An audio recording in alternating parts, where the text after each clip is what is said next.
yang 25 akhirnya ya udah, makanya bilangnya up to karena kami nggak maksa penuh itu 25, mulai 20 tuh sebenarnya udah dianggap penuh. Tapi kalau terus ada itu kami masih ada space lah gitu. Untuk visi misi sekolah sendiri, Ibu? Jadi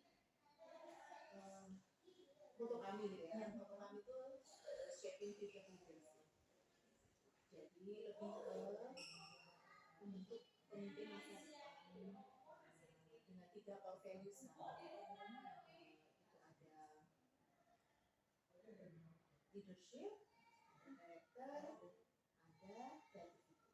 Di sini tuh adakah sistem poin atau dengan reward and punishment-nya itu seperti apa? Jadi oke, satu-satu. Kalau sistem poin kan jadi kami ada namanya personal point, ada class point. Tetapi yang kami yakini di sini itu memang bukan reward and punishment, tapi lebih ke jadi yang kami terapkan ke diri guru itu bukan punishment ya. Kalau reward kami ada, tapi di punishment itu kami lebih menyampaikannya sebagai konsekuensi gitu. Jadi misal nih kami bertumbuh juga sih. Jadi misalnya dulu kalau misalnya tugas tidak dikerjakan, nilainya dikurangi gitu ya. Tapi terus kami bertumbuh menjadi ya bukan nilai dikurangi terus udah gitu, maksudnya enggak terus apa gitu. Nah jadi akan lebih, jadi sekarang tugas tidak selesai bukan nilai yang dikurangi tapi ya selesai tugasnya gitu. Maksudnya kan poinnya ya tugasnya harus selesai gitu, bukannya kalau nggak ngumpul tugas nilainya dinolkan misalnya. Enggak, ya kalau nggak ngumpul tugas ya tetap disuruh kumpulin. Kalau at the end misalnya sampai rapotan tetap nggak dikumpul tugasnya, ya baru nilainya 0. Tapi kalau misalnya tugasnya ngumpul, dia dapat nilai, tapi tentu saja bukan dikurangi ya. Tapi karena kami di sini lebih banyak pakai rubrik sih.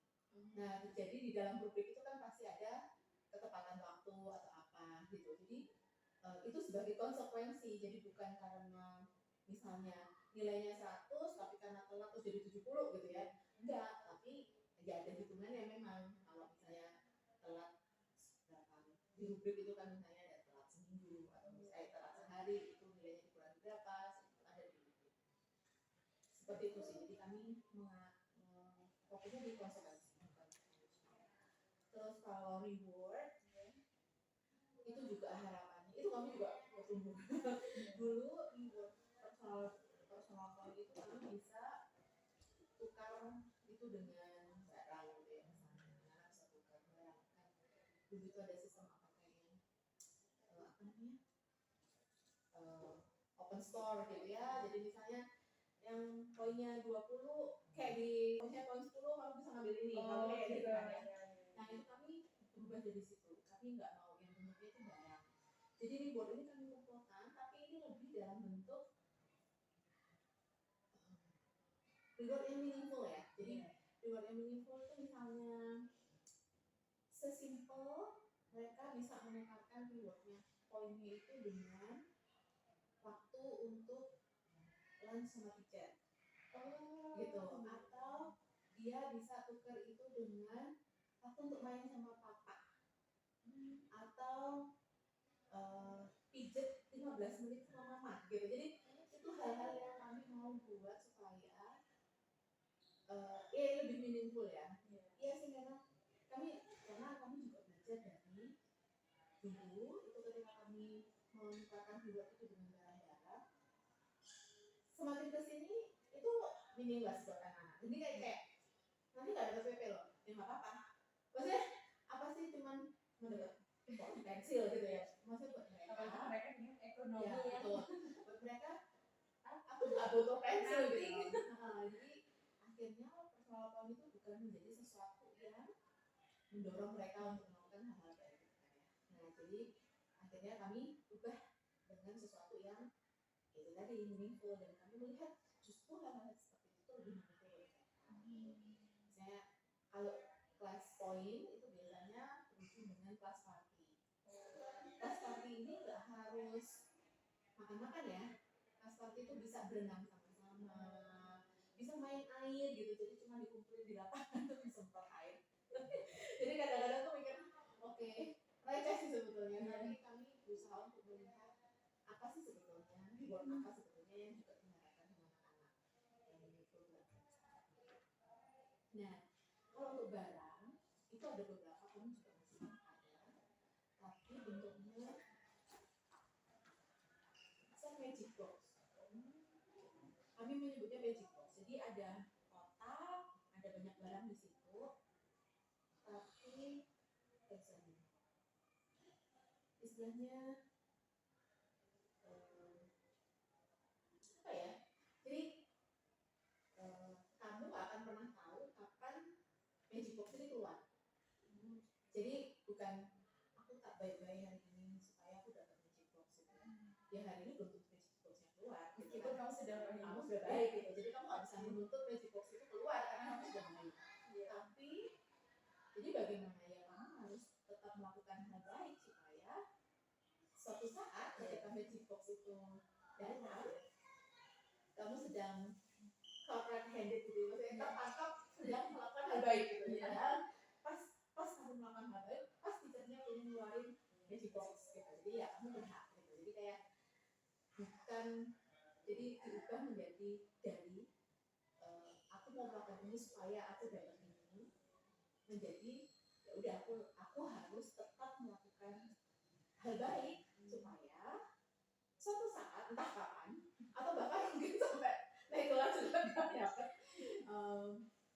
ya suatu saat aku kalau kami berempat itu seperti anugerah gitu ya. Anugerah itu kan bukan sesuatu yang kamu usahakan, tapi ya itu tiba-tiba datang aja gitu. Tiba-tiba datang pas kamu juga pas lagi taat gitu ya, dapat. Poin itu rentangannya berapa? Bebas aja, dan siapa aja bisa kasih. Ambil aja, ada yang kami nggak mau, jangan terlalu over gitu. Ya kadang dua, kalau personal point ya, dua, satu, 10 juga ada bisa kok. Banyak-banyak, nanti terlalu cepat kami dapat kelas poin. Oh, biasanya ada janjian. Kalau kelas poin ini udah di 200, kita kelas apa? Misalnya gitu. Jadi untuk mencapai 200 ini kan ini dan bisa dikurangi. Jadi kalau misalnya satu kelas itu kesepakatan juga dia. Tergantung kesepakatan kelas. Itu kelas poin itu dikumpulkan dari siapa? Dari seluruh anggota. Jadi iya, namanya kelas poin. Jadi biasanya kayak pacaran.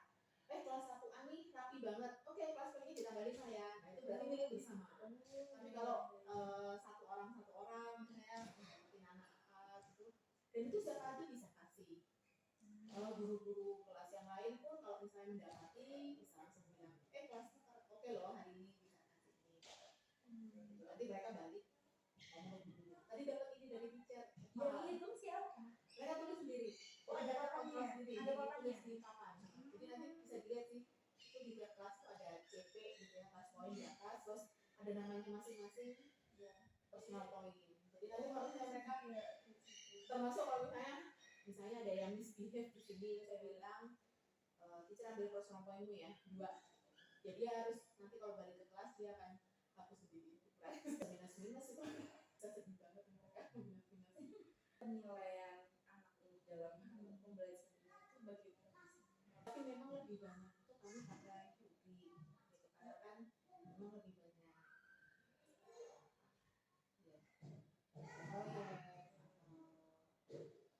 kegiatan gitu ya.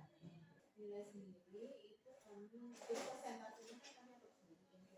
Jadi yang paling gede memang itu dari tugas harian itu ya sekolah, PR atau nanti yang di lalu nanti ada project, ada tes, lalu ada final test. Di final test dan tes ini persentasenya kecil. Dan kami sih berpikir apalagi final test gitu ya. Final test itu pressure-nya gede pasti kan ya, karena itu anak namanya juga final test. Pressure-nya gede. Tapi sebetulnya ada banyak faktor yang akan mempengaruhi ketika anak-anak itu final test gitu kan. Ada banyak faktor. Jadi dan itu hanya satu. Kami sih melihat tidak tidak fair kalau apa istilahnya, pembelajaran selama 1 semester itu ditentukan hanya dari satu tes itu gitu. Ya meskipun final test kami bentuknya lebih ke project gitu. Jadi kami final test itu bisa 3 minggu. Jadwalnya itu bisa 3 minggu. Jadi tiap akhir semester 3 minggu itu sudah masih tes. Bentuknya project. Ya ada project, ada tes tulis, ada integrated project biasanya. Jadi misalnya mereka mau bikin kota, gitu ya. Mereka mau bikin kota seperti apa gitu. Tata kota itu bagusnya seperti apa. Terus apa? Fasumnya ada apa aja. Tapi nanti dari sainsnya mereka belajar misalnya posisinya, upnya itu mereka bikin maketnya. Bahasa itu tinggal pilih aja. Ini mau integrasi sama bahasa Inggris atau bahasa Indonesia. Kalau dari satu proyek itu anak-anak bisa menilai dari berbagai atau kenapa kok bisa 3 minggu karena kan bikin ini, tapi at the end itu satu proyek itu udah 4 mapel ini ambil nilai Per anak. kadang ada yang per anak, ada yang per kelompok, tergantung nanti untuk semua project ini harus di sekolah, nggak boleh di rumah karena kan yang kami mau lihat proses ngerjainnya. Justru kalau datang langsung beres itu biasanya kami akan mendapatkan laporan. Dan tadi lo di sini kurikulumnya pakai apa? Nasional.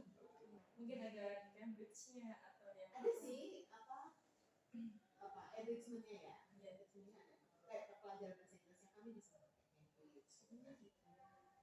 Lalu matematika kami intinya kami di sini nggak pakai buku. Jadi anak-anak itu nggak punya buku paket. Semua dikembangkan sama buku. Nah, guru-guru pegang. Jadi guru-guru tuh pegang. Jadi kalau tanya pakai buku apa aja, yang kurikulum Merdeka pakai, Cambridge ada, Pearson ada. Ya buku tuh pasti ada kelemahan dan kekurangan masing-masing gitu kan. Ditambah dengan setiap angkatan itu dukungannya juga berbeda-beda. Jadi kami memilih guru-guru ini dilengkapi dengan semua resource yang mereka butuh, tapi nanti disesuaikan. Cuman memang karena kalau pakai buku ujung-ujungnya itu targetnya ngerasain buku. di sini kan multikultural ya. Juga. Tapi agamanya sama? Enggak. Kami ya, tapi kami ini memang sekolah Kristen. Iya. Jadi pembelajaran memang berbasis Kristen. Tapi muridnya macam-macam. Selalu jadi pertanyaan kan, apakah menyediakan guru agama gitu ya? Tidak, kami tidak menyediakan. Karena misalnya label kami sudah sekolah Kristen. Jadi orang tua yang memberikan itu biasanya yang non Kristen ya, termasuk yang Katolik. Nah itu mereka sudah bikin pernyataan bahwa mereka bersedia anaknya diajar dengan nilai-nilai Kristen. Ada Kristen, ada Katolik, ada Muslim, ada Buddha, Hindu, ada semua. Oke, dan memberikan pelajaran agama masing-masing. Tapi itu ada pelajaran Bible. Jadi mereka ya harus belajar Alkitab gitu ya. Ketika orang tua menyerahkan anak Karis, mereka tahu bahwa mereka akan dididik secara Kristen. Dari dinas gitu kan. Karis soalnya agama ini berapa? Nggak ada, semua harus agama Kristen. Kalau mereka hari-harinya diajarin itu, meskipun agamanya apapun, ya mereka ngerjain soal agama Kristen gitu. Karena yang kami ajarin ya itu gitu. Jadi yang ada adalah pelajaran Bible-nya tadi. Pelajaran Bible. Untuk kedisiplinan di sini, untuk masuk kelas itu bagaimana? Di sini nggak ada bel. Oh beda bel. Ada. Dari tadi nggak dengar kan? Sebetulnya kami dasarnya itu adalah being proaktif ya. Sebetulnya sistem bel itu kami lihat itu seperti itu. Nah nanti kalau lihat sekolah kami ya, sekolah kami ini kulturnya naik turun. Iya. Jadi kayaknya berapa lantai? 4 lantai. Ya ke atas. Ya ke bawah itu 4 lantai lagi. 4 level. Jadi sekolah kami ini luas sekali dan kulturnya naik turun. Nah, ini gini, bayangin kalau anak-anak recess gitu ya, makan siang atau jam istirahat, terus makan. Itu kan kalau bel, ya dia kan nunggu sampai berbunyi baru berhenti. Ya tau? Selesai, taruh tinggal gitu terus pergi ke kelas, itu kan masih akan terlambat. Karena 10 menit itu baru siap di kelas. Waktu itu kan mikir, ya apa ya? Maksudnya kan harusnya mereka bisa ngatur. Terus kan mikir, ya bel itu membuat yang nunggu bel, shift by the bell gitu ya. Nah, gurunya juga shift by the bell gitu misalnya. Jadi ini good ya, anak-anak sama guru. akhirnya ya nunggu bel gitu. Kayak misalnya jadi kayak ngajar itu entah kemana begitu bel sudah bel selesai ya gitu. Padahal kan nggak boleh begitu ya, namanya pembelajaran ya kamu mesti aware loh kapan dan closure itu kan penting. Jadi harus mempertimbangkan kapan ini ditutup gitu. Nggak bisa ketutup karena ketutup gitu Karena bel. jadi ya kami usahakan itu benar-benar usahakan. Kami butuh 2 tahun untuk membiasakan 2016. Kami coba gitu ya. Nah akhirnya itu bisa. Jadi Tapi 2 tahun pembiasaannya lelah sebenarnya dia hampir menyerah. Jadi mereka tuh udah bisa mikir gitu. Manajemen waktu terus being proaktif. Nggak jadi itu kan orang yang kayak Karidoto. Berarti kami tuh jauh di bawah gitu. Jadi kalau kelas 1 jam terakhir mereka waktu mulai berdiri, mereka udah langsung bawa tas. Mereka harus harus bawa tas duluan. Kenapa? Karena begitu jam terakhir selesai, mereka harus segera ke tempat ruang tunggu untuk dijemput kan. Nggak boleh berhenti lama-lama. Jadi kalau orang tua udah jemput, anaknya belum ada, mereka harus putar. Mereka nggak boleh parkir. Karena kalau parkir macet kan. Ya pindah. bahkan pulang pun mereka nggak bisa nyantai ntar aja udah dijemput di situ. Kamu harus di situ. Kamu harus tahu. Mereka harus tahu kamu nunggu di mana. Pagi dan anak yang kelas 1 kalau mereka masuk kan kami nggak pernah jelasin. Kali kami kasih tahu orang tuanya. Berarti orientasinya bagaimana? Nggak ada ya. Paling dikasih tahu oke waktunya recess. Tapi ortu yang sosialisasi ya. Ya, waktu kami kasih tahu. Kayaknya jangka panjang banget itu pembentukannya. Iya. Dan karena kami ini satu atap ya.